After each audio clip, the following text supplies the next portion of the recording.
Today is about predictability. If you want fewer redraws and a building that actually runs well, you can't start with a floor plan, you start with operations.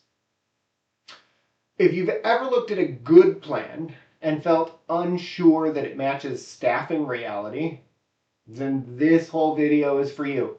The cost of getting this wrong isn't theoretical. You guys know that the cost of getting this wrong is late redesign, operational drag, and avoidable compliance risk. So let's jump in. Here's the most common pattern we see. A plan gets momentum, then clinical or staffing, they start showing up late to the party. And the project pays twice, once in redesign and again in the ongoing operations that you guys run every single day. So we're going to start talking about operations first. Now that doesn't mean ignore redesign. It means that the plan is downstream of three truths: who you serve, how intense the care that you provide is, and what staffing can actually sustain shift after shift. Now, I'm going to walk you through a one-page worksheet, and we call it the CAS, or the Census Acuity Staffing Worksheet. And the goal is simple. We want you to walk into your next design meeting aligned on reality.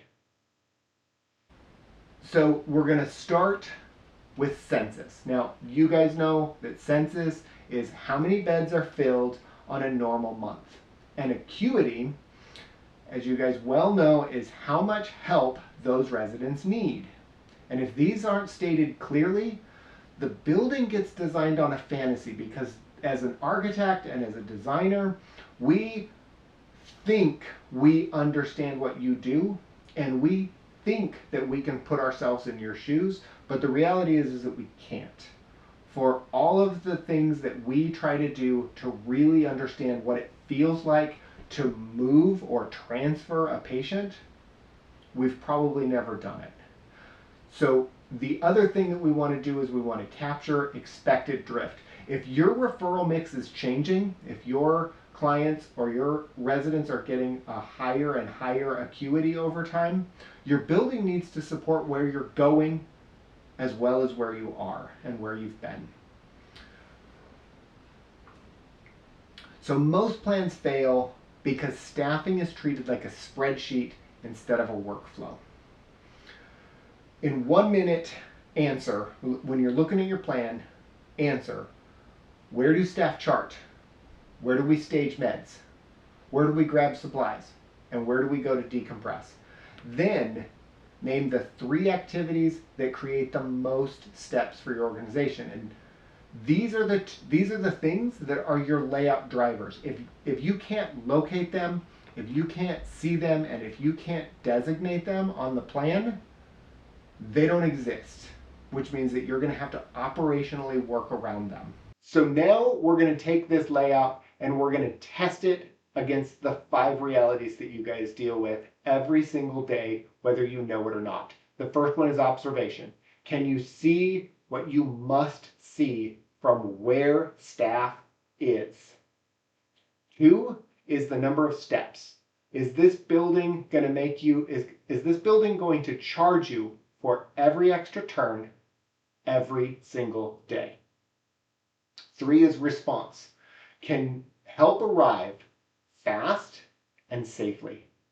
And I think that that's a very important thing for us to think about, especially when we have EMS or we've got outside help that is showing up in order to deal with something that is happening at your facility. How does that happen?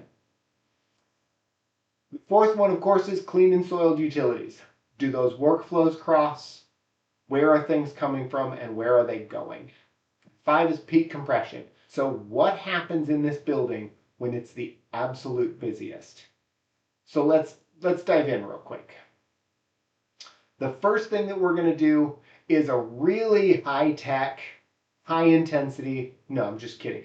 This is a very low-tech, high-truth exercise. What you're going to do is you're going to take the pens, you're going to have all your staff standing around there, and you're going to start marking on the plans where things are happening. What are the top repeated routes? How do we do meds? What do rounds look like? What about toileting support? What about dining assists? What is it that we are doing every single day, and trace those lines? Where am I walking to go from here to there?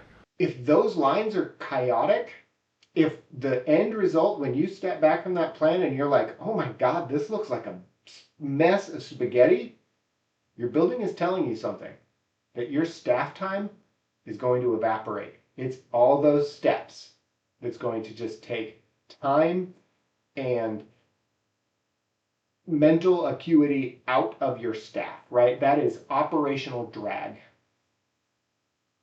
So if your resident requires higher observation, we're looking at you, memory care, behavioral risk, frequent fall risks. You can't design around it later. Sightlines are sightlines. If you're taking extra steps in order to see what you need to see, that's operational drag. This is where you decide what you're optimizing for. Is it safety and response reliability with privacy handled intentionally, not accidentally? So I know that some of you guys have those lower acuity patients that want a little bit more privacy, and they can have it. But make sure that you understand where they're going to be and how that affects your operations.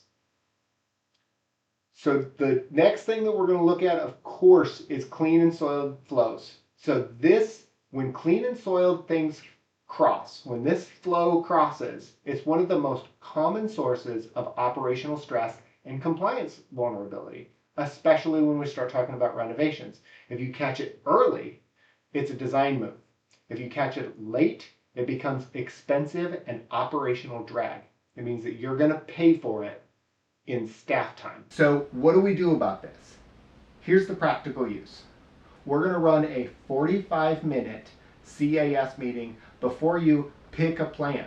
Just because your architect hands you some options, this is when we want to take those options and go back to the staff, and we want to make sure that we've got your admin or your executive director in the room, we've got your director of nursing, we've got facilities, and we've got whoever is responsible for owning staff reality.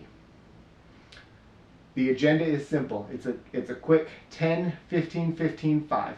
The first 10 minutes we're going to spend on census and acuity. How many beds are we actually planning for? What is that census reality going to look like? What is the acuity of the residents that we're taking? What is the acuity of the residents that we're projecting for? Is that going up? Should we plan for that? 15 minutes and look at staffing workflow. So this is, what is the staffing reality?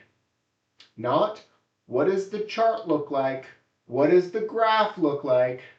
But what is the realistic for your staff in that facility? Then we're going to take 15 minutes and we're going to look at the 5 flow tests. Okay, those 5 flow tests that we walked through, right? So can we see what we need to see? How many steps do we need to take? How does help arrive? What are the clean and soiled flows? And what does this thing look like at maximum capacity? When all the beds are full, we're at a staff change, and we've got an emergency on the floor.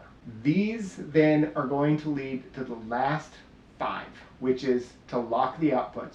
This is when you start talking about and writing down, these are our non-negotiable adjacencies. And these are the no-go moves. These are the things that you as a designer can't do. We can't have you doing these things. Okay? If you do only one thing, stop debating the layouts and start agreeing on the constraints. That's how you buy predictability. Okay? In our next video, we're going to reduce another major rework drag, and that is the compliance stack. So we're talking licensure, life safety, and survey expectations. We're going to map all of those on one page so you don't get surprised late. We'll see you there.